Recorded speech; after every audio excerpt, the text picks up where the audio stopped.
नमस्कार दोस्तों, अनमोल पाठशाला पर आप लोगों का स्वागत है। आज हम लोग विभाज्यता के नियम पर आधारित कुछ प्रश्न देखते हैं।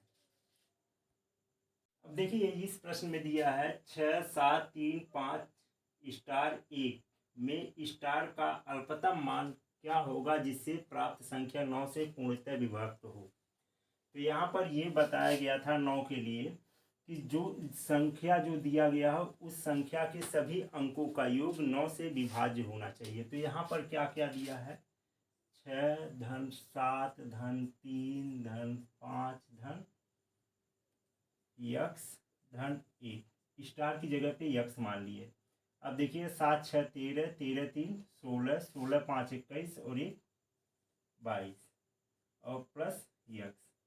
अब 22 के बाद सबसे पहले कौन सा अंक आएगा जो 9 से कट जाएगा, यानी कौन सी संख्या आएगी जो 9 से कट जाएगी। 9 3 27, यानी इस 22 में कितना यक्स का मान रख दिया जाए कि जिससे ये 27 हो जाए, यानी 22 प्लस 5, यानी ये हो गया 27। यानी अब ये 9 से पूर्णतः कट जाएगी, इसीलिए इस स्टार की जगह पे 5 होना चाहिए। अब इस प्रश्न में देखिए 156 यक्स 942, यानी ये सब के सब एक ही साथ है, में यक्स का न्यूनतम मान ज्ञात करें जिससे संख्या 11 से पूर्णतः विभाज्य हो जाए, यानी विभाजित हो जाए।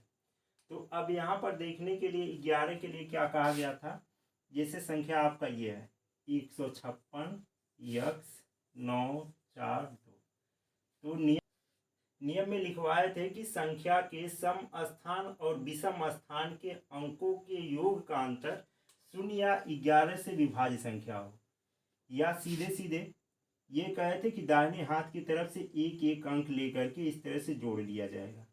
जैसे यहाँ पर 2 प्लस 9 प्लस 6 प्लस 1, और इधर वाले में यहाँ देखिए बची हुई संख्या कौन कौन सी है, 4 धन यक्स धन 5। तो 9 2 11, 11 6 17, 17 और 1 18, इसका योग हो रहा है, इसका कितना हो रहा है 4 और 5 9 प्लस यक्स, यानी ये दोनों के दोनों बराबर है। 9 को इधर ट्रांसफर करेंगे तो क्या हो जाएगा, 18 में से 9 घटाएंगे यक्स हो गया, तो यक्स का मान 9 हो गया। इसका मतलब ये उत्तर आपका सही हो जाएगा। चलिए फिर से एक बार 11 का आ गया। जैसे संख्या 4 8 3 2 7 यक्स 8, इस तरह से कोई संख्या है जो 11 से पूर्णतः विभक्त है, तो यक्स का मान ज्ञात करना है। तो हम बताएं क्या है कि 4 8 3 2 7 यक्स 8, इसमें दाहिने हाथ की तरफ से एक एक अंक छोड़ करके देख लीजिए, 8 7 3 और ये 4, तो 8 धन 7 धन 3 धन 4, इसको जोड़ने पर कितना हो रहा है, 8 7 15, 15 3 18, 18 4 22। और इधर देखा जाए यक्स धन 2 धन 8, यानी यक्स धन 2 धन 8, पूरे जोड़ने के बाद कितना हो रहा है, 8 2 10, 10 धन यक्स, और इधर 22। अब इसमें बताया था कि दोनों का अंतर आप निकालिए, देखिए कितना होगा। यहाँ पर अगर ये 22 है और ये 10 धन यक्स है, तो यहाँ यक्स की जगह पे कितना रख दें कि यह दोनों का अंतर 11 से विभाज्य संख्या हो जाए, यानी सीधे समझने की बात है। यानी ये 22 हो गया तो ये 10 धन 1 कर लिया जाए, तो यानी 11 हो जाएगा। तो 22 और 11 का अंतर 11 होगा जो 11 से विभाज्य होगा, तो इसका मतलब यक्स की जगह पे क्या होना चाहिए, 1 होना चाहिए। जैसे ये सवाल देखिए, यदि 1 y 3 y 6 पूर्णतया 11 से विभक्त हो तो y का मान क्या होगा। यहाँ देखने के लिए आप क्या लिख सकते हैं, ये इसी तरह से एक एक अंक छोड़िए, 6 धन 3 धन 1, और इधर y प्लस वाई, 6 3 9 और 1 10, और यहाँ पर कितना होना चाहिए, यह 2y हो गया, यानी 2y का मान 10 हो, या ऐसा सोच लीजिए कि इस 10 में से इसको क्या घटाया जाए कि इस y का मान रहे, y का मान दुगुना करने के बाद 10 के बराबर हो जाए। तो y बराबर क्या होना चाहिए, 5, यानी 2y बराबर 10, तो y बराबर क्या हो गया, 10/2 बराबर 5। देखिए ये सवाल, यदि 41,116 में कम से कम क्या जोड़ा जाए कि योगफल या 8 से पूर्णतया विभक्त हो जाए। तो 8 से विभक्त होने के लिए बताए थे, यानी 2 पर घात 3 यानी 8। तो 2 पर घात 3 यानी अंतिम से ये 3 अंक चेक किया जाए तो कौन सा अंक है, 1 1 6। अब इसमें क्या जोड़ा जाए कि ये पूरा का पूरा 8 से विभक्त हो जाए और इधर देखने की जरूरत नहीं है कि आगे क्या चीज़ है।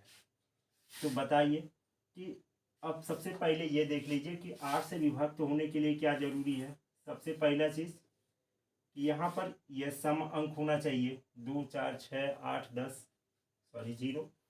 तो यहाँ पर अगर 5 तो होगा नहीं, ये 4 अगर देखा जाए तो 6 4 10, 1 1 2 और फिर 1 120। ये पूरा का पूरा 8 से विभक्त हो जाएगा। तो अतः ये कह सकते हैं कि वह संख्या 4 होगी। अब देखिए ये प्रश्न दिया, निम्नलिखित में से कौन सी संख्या 18 से विभक्त नहीं होती है। जैसे यहाँ पर 34,056, 54,036, 50,436, 65,043। अब यहाँ पर विभाज्य करने वाली संख्या कौन सी है, 18। हम बताए थे कि अगर इस तरह से कोई बड़ी संख्या आ जाए तो इसको सबसे पहले 2 अभाज्य संख्याओं में तोड़ लेंगे। तो 2 संख्याओं में टूटने के लिए तो ये किससे किससे कटेगी, 9 और 2, 9 दूनी 18। इसको एक तरीके से और भी तोड़ सकते हैं, अगर पूछे तो ये कह सकते हैं कि 6 गुणे 3 भी कहा जा सकता है, तो 6 3 18 होगा। लेकिन यहाँ पर ये दोनों सह अभाज्य संख्याएं नहीं होंगी, अतः इनसे नहीं चेक किया जाएगा। ये सह अभाज्य संख्याएं यानी इनका मैस 1 है।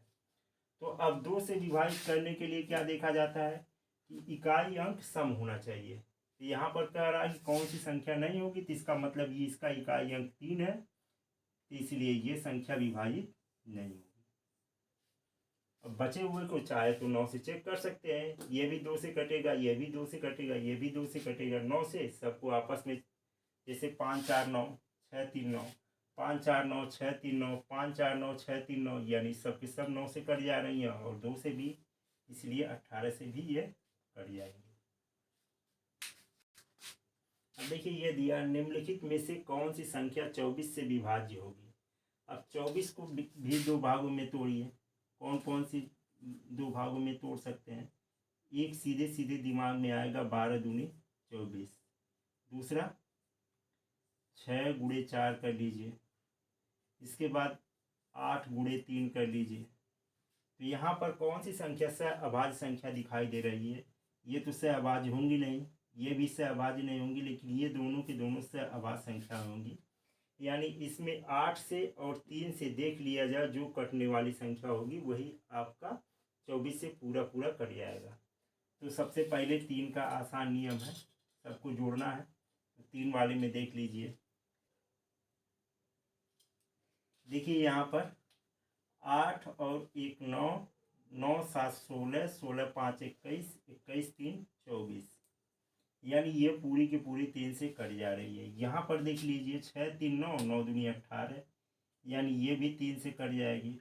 ये देखा जाए तो 5 3 8 7 15, 15 8 23, 23 4 27, ये भी कट जाएगा। ये देखा जाए 3 1 4 4 2 6, 6 5 11, 11 7 18, 18 9 27, यानी सबके सब 3 से कट जा रही हैं। अब 8 से देखा जाए तो 8 के लिए क्या नियम था, सिर्फ 3 अंक लास्ट के। ये देखा जाए 8 ठाए 64, यानी 718 को अगर 8 से भाग किया जाए तो 8 ठाए 64, 11 में से 7 जाएगा, 11 में से 4 जाएगा 7, फिर 8, 8 से कटेगा नहीं। ये देखा जाए 810, इसको 8 से, ये भी नहीं कटेगा। ये 804, ये भी नहीं कटेगा। ये देखा जाए 736, ये 8 से कटेगा नहीं। 8 9 72, 1 बचा, फिर 6, 8 दूनी 16, यानी ये संख्या 3 से और 8 से, 3 और 8 दोनों से कट जा रही है, अतः ये संख्या 24 से पूरी पूरी विभाजित हो जाएगी। आप कहिए। आज के लिए बस इतना ही। वीडियो थोड़ा सा भी पसंद आया हो तो लाइक करके शेयर कर दीजिएगा, और चैनल पर पहली बार आए हो तो कृपया सब्सक्राइब कर दीजिएगा। तब तक मस्त रहिए, खुश रहिए, मिलते हैं अगले वीडियो में। धन्यवाद।